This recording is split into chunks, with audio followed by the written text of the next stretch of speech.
त्याचा प्रवाह हा तो मयान सुद्धा पावता.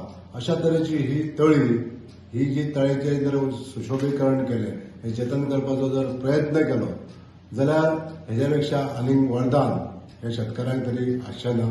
सुंदरसो झरो आहा, जो नैसर्गिक उदकाचो झरो, ज्या झऱ्यापासून अशें म्हणटा की त्या झऱ्याचें उदक जर आमी सेवन केलें आनी जर तेच्या उदकान आंघोळ केली जाल्यार आपल्या शरिराक जी रोगराई आसता, स्कीन डिजीज म्हणटा आमी, ते स्कीन डिजीज सुद्धा गायब जाता, नश्ट जाता. अशा तरेच्या वैशिश्ट्य आसलेलो तो उदकाचो झरो.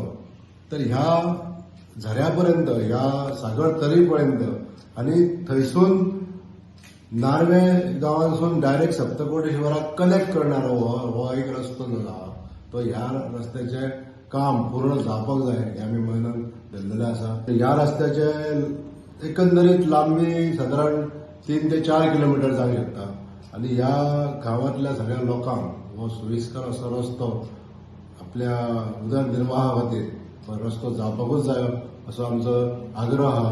म्हणजे आमी जशे हरवाड्या करता मरण, तशेंच हांगासर सागर तळी म्हणजे सत्यनारायणाचें देवूळ आसा आनी त्या सत्यनारायणाच्या देवळा कडसून ही सागर तळी जी आसा ती तेका एटॅच जाल्ली आहा.